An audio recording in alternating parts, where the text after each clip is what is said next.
Vous avez passé un bon été? Alors on enchaîne avec ce kiosque de rentrée consacré à la nouvelle saison de la Maison de la Poésie. Et pour nous la présenter, c'est tout de suite Jacques Fournier, son directeur. Dites-moi, Odin, dites-moi, je suis fâché, très fâché d'apprendre que vous êtes encore malade. Vous avez dû encore faire des excès de nourriture au cours de vos maudits dîners, avec ce maudit monde que je déteste, qui vous prend tout et qui ne vous rend rien. Les nouveautés, c'est un compagnonnage qu'on a créé cette année avec le comédien Charles Gonzalez, comédien metteur en scène que l'on avait déjà accueilli les années précédentes pour des spectacles qu'il a créés ici ou qu'il a repris ici. Et voilà, je lui ai proposé de nous accompagner tout au long de l'année. Il a été reconnu comme étant un des 3 plus importants et plus forts spectacles du Festival d'Avignon cette année, avec un gros succès public voilà, qu'il a porté pendant 3h30 sur scène. C'était complètement hallucinant. Il avait joué cette trilogie ici. Je lui ai proposé de nous accompagner tout au long de l'année, d'être porteur de ses propres projets d'artistes, de comédiens, de metteurs en scène à travers certains spectacles qu'il va reprendre, tels que les Confessions de Saint-Augustin, ou qu'il va créer, principalement 2, un autour de Antonin Artaud le 11 avril, à partir de son propre texte sur Antonin Artaud, et sur l'évocation des guerres, on va dire, le 24 janvier, sur un texte de Meredith Ledez. Voilà. Et au-delà de ça, Charles va animer un atelier de création, de mise en voix de textes autour d'Antonin Artaud. Et il va nous accompagner du jour du lancement de saison, le 27 septembre, puisqu'il sera présent pour ce lancement de saison, jusqu'à quasiment le dernier jour, puisque le 30 mai, on va lui confier une carte blanche. Il disait Mimi, il ne la quittera jamais. Jamais. Non. Je souffre actuellement d'horribles maux de tête et de tension de mes dents qui me font horriblement souffrir et me rendent antifolle. Alors il faut d'abord les arracher, afin de continuer correctement le travail. Je sous-signais docteur en médecine de la faculté de Paris. Certifie que mademoiselle Camille Claudel est atteinte de troubles intellectuels très sérieux. Dans le cadre de Poésie Yvelines, donc ce festival qu'on organise avec le Conseil général. Ça commencera le 26 septembre. On sera à Saint-Hillier-la-Ville, dans l'église de Saint-Hillier-la-Ville, avec Lucienne Deschamps et ses musiciens.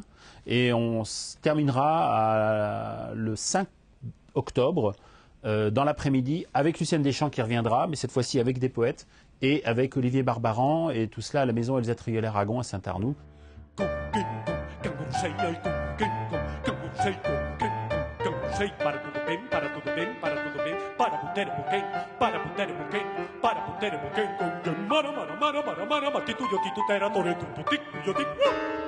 Et Jean-Marie Machado, mais là c'est une vieille relation aussi, hein. Il accompagnera Antonio Placer, chanteur, poète galicien voilà, que j'ai envie de faire venir depuis très longtemps à la Maison de la Poésie.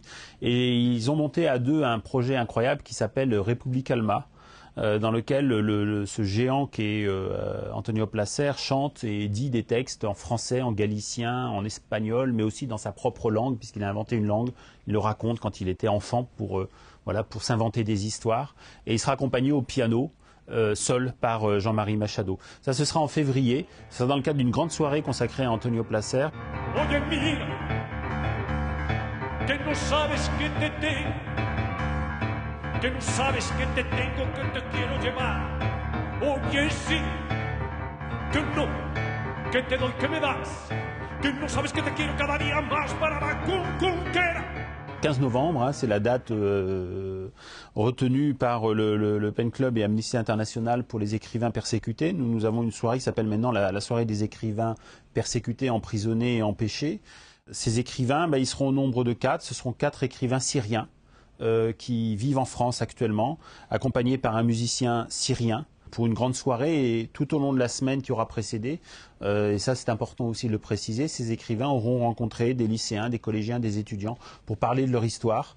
Donc il y aura Aïcha Arnaout, il y aura Maram Al-Masri, Fadoua Souleymane et un jeune écrivain aussi, Omar Souleymane.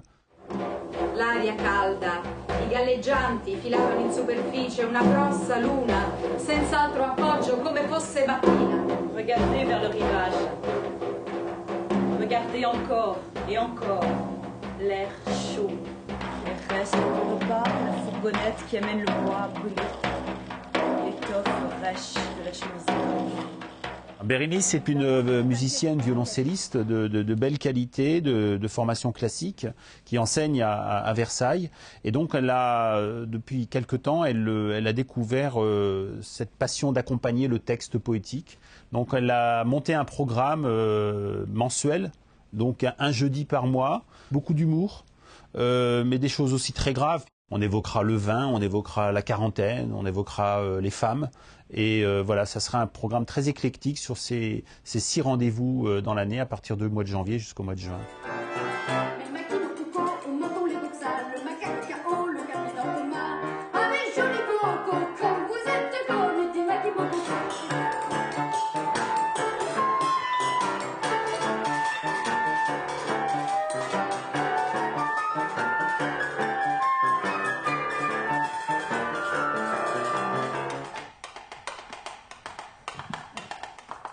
On aura quelques spectacles jeunes publics dans cette maison. On travaille encore cette année avec l'Estaminet au mois de mars. On accueillera aussi ici les Barons Perchés. C'est une proposition de la harpiste Isabelle Olivier qui va créer une version concertiste et sonore à la ferme de Bel-et-Bas en février, autour d'une sorte d'adaptation du Baron Perché de Italo Calvino. Et puis à la toute fin de l'année, on propose un conte qui s'appelle Turlututu, qui a été écrit par Hervé Toulet, qui a été monté par une compagnie slovène avec une comédienne française et Juliette Moreau. Et ce spectacle, c'est un spectacle très court qui dure 35 minutes, qui est un spectacle d'objets, basé sur le mot, sur le son.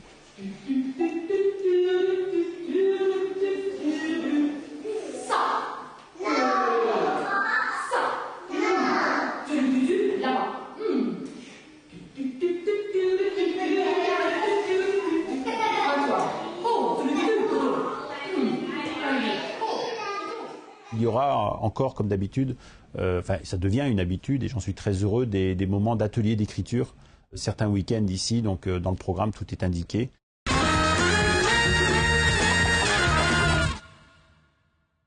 C'est encore moi. Ben oui, parce que j'ai oublié de vous dire que la semaine prochaine, il y a une toute nouvelle formule du kiosque. Comment? Oui, là c'est les sorties ciné au micro d'Élodie Moine. C'est bien, tu suis, c'est bien. C'est un très beau film, c'est très fin, c'est très subtil. Ouais, c'est réussi. Et Leila Bekti est dans un registre qu'on ne connaissait pas jusqu'à présent. Ah, comme le premier, c'est très con, c'est très drôle, voilà, on veut faire une suite, mais on le dit bien qu'on va essayer de faire mieux dans cette suite. Et franchement, c'est déjanté, c'est drôle, c'est inattendu. Donc... je trouve qu'il n'y a pas assez d'action, ça bouge pas assez. Mais moi, j'ai pas compris l'araignée, donc je suis déçu du film, j'ai pas compris l'histoire.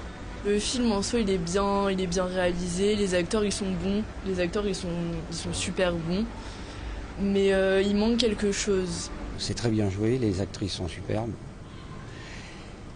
Mais ça finit comme un peu en serpent de mer.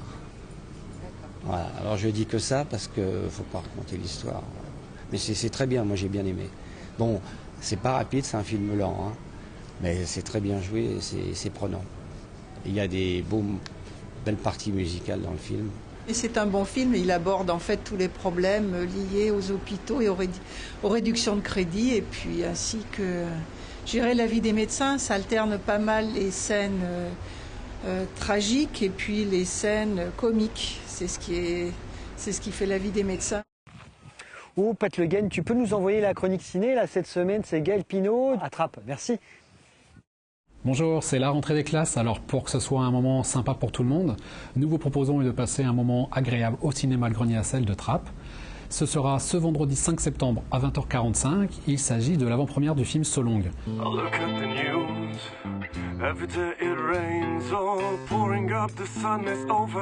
être trader. Je ne vais plus jamais me soucier de comment je vais finir le mois. C'est ça que tu veux? Un peu matérialiste, non?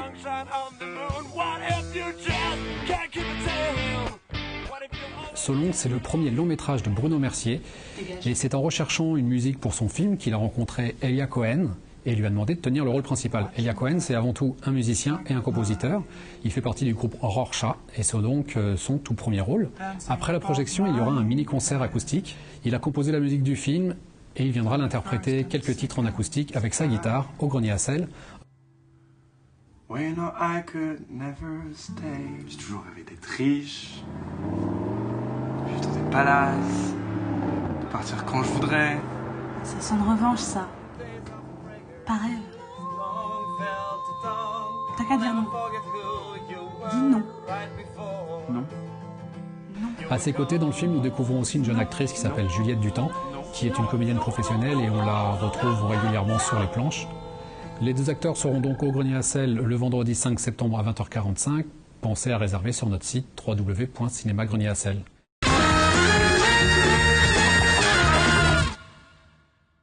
Et encore une date à retenir avant de nous quitter, un grand concert gratuit de Urban Salsa avec le groupe LA33, pour ceux qui hablant espagnol. C'est le 13 septembre à Guyancourt au gymnase des droits de l'homme à 21h et c'est gratuit. J'ai dit que c'était gratuit ?